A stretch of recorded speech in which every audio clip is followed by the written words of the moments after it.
Transition times can be really tricky in the classroom, and your classroom assistant can be a key support in helping navigate these transition times. So let's talk about what one is exactly. A transition time is when your group is transitioning from one period of the day into another. So from work cycle to lunch, lunch to cleanup, from cleanup to playground, playground to inside. So these are just to name a few. What makes them so tricky is that you have a group of children all in different stages of readiness. You'll have some children that are cleaned up and ready for the transition. Some children are in the process of cleaning up. And then you've got the stragglers, the children that are taking their time. So when you have this transition time, the energy seems to come up, the noise volume seems to come up. And that's because not everyone has something to do. And those children that are ready to transition, they have no way to direct their energy, and so they start talking louder, and often they lose a little control of their bodies. So it's important that we have a plan for transition times, and we always know when they're going to happen, so it makes it even easier to plan for them. Now, for the children that have nothing to do, otherwise known as the children who are ready to make the transition, you need to show your assistant how to manage this time with them.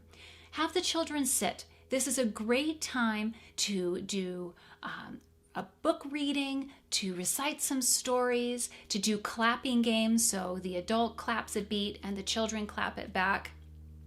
It's a good time for songs. What we're doing is we're trying to direct the child's attention and energy.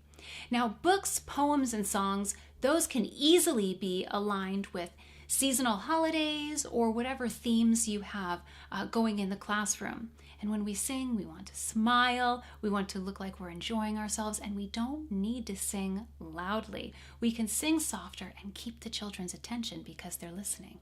Another way to keep their attention is using their names in a song. Then they're always waiting to hear their name, and they love hearing their names when they're singing songs. They wait for their name to come.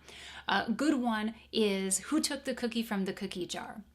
If you can incorporate movement with a song, that's even better because then you are uniting mind and body. Think of the Wheels on the Bus or the Hokey Pokey. Those are always a lot of fun. A tip is to keep a list of songs in a closet, on the closet door inside of a cubby, so that there's always a rotation. Otherwise, we get stuck in the same 4 songs and it gets old for the children. And songs are a great way to enlarge vocabulary, besides the fact that they're very fun. But it's nice to have a long list to choose from so you can always offer something new. They are going to have their favorites, but it's nice to add in some novelty. So what do you do when you have a group sitting and a child that just won't settle down? A good trick is bring the child beside you. We can utilize that idea of proximity to help them bring themselves under control. You can ask them to help you pick the next song, make them feel a little special. This usually can do the trick. Now, what if it feels like a whole group that's not going to settle down? What I used to do is I would sit on the floor with them. I put my hands in my lap and I would just very calmly let them know. We'll begin as soon as you show me that you're ready, when you're sitting like me with your hands in your lap. And then you sit quietly. It'll take a couple minutes, but they will usually come around to bringing themselves under control. If that doesn't work though, a game of telephone can be your lifesaver. So you're going to turn to the child next to you, whisper a short phrase into their ear and tell them, okay, tell the person next to you. And then you're going to start this chain of telephone around the group. They can't keep their bodies moving. They will be so excited to hear what's being whispered down the line. You will get your group quiet in moments.